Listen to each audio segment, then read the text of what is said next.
Are we turning into a French-speaking planet? That was the surprising possibility raised by President Emmanuel Macron on a recent visit to Burkina Faso. French will be the first language of Africa, he said, plausibly, before adding, perhaps the world.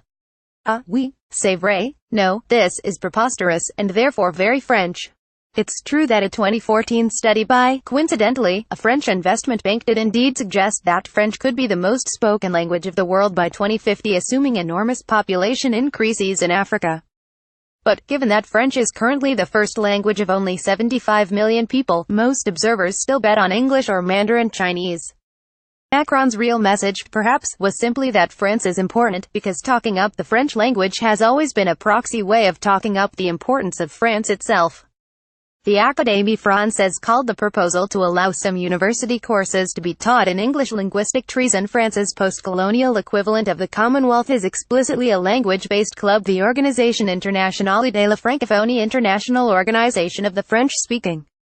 In 1966, Charles de Gaulle set up a High Commission for the defense and expansion of the French language, subsequently replaced by a series of similar committees focusing on correct French and its use overseas.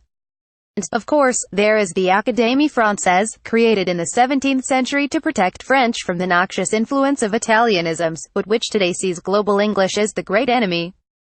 It continues to issue fatwas against English loanwords such as email and weekend, and called the proposal to allow some university courses to be taught in English linguistic treason. Of course, a fair amount of modern English itself derives from post-conquest Norman French. This was perhaps the reasoning behind Prime Minister Georges Clemenceau's quip that English is just badly pronounced French. But for French people, the English language is also typified by the boorish native Anglophone who cannot converse in any other tongue. As the French writer on language Claude Gagnier observed, a man who speaks 3 languages is trilingual. A man who speaks 2 languages is bilingual. A man who speaks 1 language is English. He would perhaps have approved, at least, of the doomed efforts made by Mark Twain, who wrote, "In Paris they simply opened their eyes and stared when we spoke to them in French. We never did succeed in making those idiots understand their own language." It's not that French is dead or even dying on the global stage. French is still one of the official languages of the UN, NATO, the International Olympic Committee and Eurovision.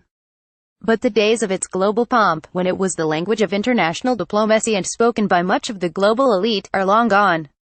The family of the writer Vladimir Nabokov spoke French as well as Russian at home. And it has had champions among other non-French literary giants. Joseph Conrad, who wrote novels in his third language, English, once said he ought to have chosen French instead, while Samuel Beckett switched to writing in French because he thought it a clearer instrument. It is difficult to imagine Jonathan Franzen doing the same thing today. Macron's dream of a mainly French-speaking planet almost certainly won't come to pass, but its invocation is a clever rhetorical gambit. It implies a new swashbuckling spirit in France, conveniently represented by the president himself, as well as perhaps a sly assertion of increased French strength within the EU as Germany struggles to form a government. But the departure of Britain from the EU will probably fail to help the status of French as an official language. When I visited the European Commission recently, it was explained to me with regret that English is already the lingua franca in EU business because it is everyone's second language. When a German woman and an Italian man meet to discuss EU business, English is the obvious choice. Indeed, without the obstreperous presence of the UK in the Union, there will be less of a political reason to resist it. No matter, though, we admire the French, do we not? Precisely for their lovable self-importance. And French will always retain its allure to literary and romantic types. It is still the language of élan, of insouciance, of existentialism. As Evelyn Waugh said, we are all American at puberty. We die French. Perhaps if Macron's dream of the global primacy of the French language doesn't succeed in this world, it will in the next. Stephen Poole is the author of Rethink, The Surprising History of New Ideas.